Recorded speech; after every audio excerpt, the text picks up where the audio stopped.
Welcome to A1 bakery. மாதுளை juice எப்படி பண்ணுறதுன்றத பார்க்கலாம். அதுக்கு தேவையான பொருள் பாருங்கள். மாதுளை பார்த்திங்கன்னா நான் 2 உடச்சி எடுத்திருக்கேன். அதுக்கப்புறம் பார்த்திங்கன்னா ஐஸ் கட்டி, அதுக்கப்புறம் பார்த்திங்கன்னா சுகரு, அதுக்கப்புறம் பால் எடுத்திருக்கேன். பால் பார்த்திங்கன்னா கொஞ்சம் தான் எடுத்திருக்கேன். அதாவது நம்ம வந்து இப்போ 2 மாதுளை நான் வந்து உடச்சி எடுத்திருக்கேன். இதில் பார்த்திங்கன்னா நான் வந்து 1.5 மாதுளை அளவுக்கு பார்த்திங்கன்னா நான் மிக்ஸி உள்ளே போட்டுருவேன்.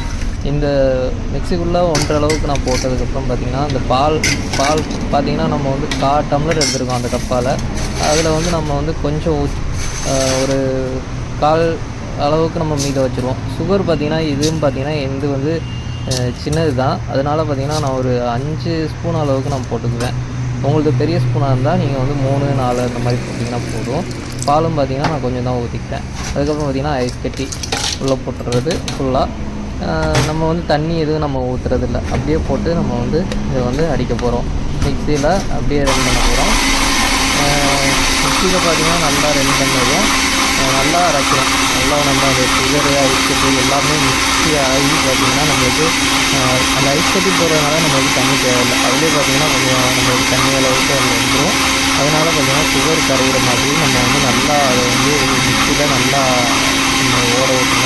ஓட விட்டுட்டு நம்ம அதை எடுத்து பார்த்திங்கன்னா நம்ம பாருங்கள் சல்லடையில் போட்டு அப்படியே நம்ம அதை வந்து ஃபுல்லாக வடிகட்டிடணும். வடிகட்டிட்டு பாருங்கள் நம்ம வந்து அது நல்லா பாருங்கள் மாதுளை ஜூஸ் எவ்வளோ கலராக வந்திருக்குன்னு பாருங்கள். மாதுளையோட கலர் அப்படியே இருக்குது. இதில் நம்ம தண்ணி எதுவும் மிக்ஸ் பண்ணலை, பால் மட்டும்தான் மிக்ஸ் பண்ணியிருக்கோம். அதுக்கப்புறம் ஐஸ் கட்டி மிக்ஸ் பண்ணியிருக்கோம். இதுதான் நம்மளுக்கு வந்து அப்படியே ஒரிஜினல் மாதிரி நம்மளுக்கு அந்த கலர் தருது. இது வந்து பியூராக நம்ம வந்து கொடுக்குறோம். இதை நீங்கள் வீட்லேயும் செஞ்சு பார்க்கலாம். நல்லா பியூராக இருக்கும், டேஸ்ட்டும் நல்லாயிருக்கும். தண்ணி கலக்காமல் நம்ம கொடுக்குறது பார்த்திங்கன்னா நம்ம அப்படியே இந்த ஃபுல்லாக அந்த அளவுக்கு நம்ம வந்து வடிகட்டிட்டு இதை வந்து நம்ம வந்து கிளாஸில் மாற்றிக்கலாம். இது பாருங்கள் நம்ம கரெக்டாக நம்மளுக்கு ஒரு கிளாஸ் ஃபுல்லாக வரும். நம்ம வந்து எதுவுமே தண்ணி எதுவுமே போடலை. இது பாருங்கள் இப்போ பாருங்கள் எவ்வளோ ஃபுல்லாக வருதுன்ட்டு கரெக்டாக வரும். பாருங்கள் கொஞ்சம் மிச்சமாகவே இருக்குது பாருங்கள். நம்மளுக்கு கொஞ்சம் மிச்சமாகவே இருக்குது. நம்ம வந்து எந்த தண்ணி எதுவுமே கலக்கல, பால் கொஞ்சம் தான் போட்டோம். 1.5 மாதுளை போட்டிருக்கோம், சர்க்கரை போட்டிருக்கோம், வேறு எதுவுமே நம்ம போடலை. கலரும் பாருங்கள் நல்லா வந்திருக்கு. ஓகே மக்களே, இந்த வீடியோ உங்களுக்கு பிடிச்சிருந்தா ஒரு லைக் பண்ணிடுங்க. இந்த மாதிரி உங்களுக்கு ரெசிபிஸ் வேணும்னா என்னோடய சேனலை சப்ஸ்கிரைப் பண்ணி வச்சுங்க. அடிக்கடி நான் வீடியோ அப்லோட் பண்ணுறேன்.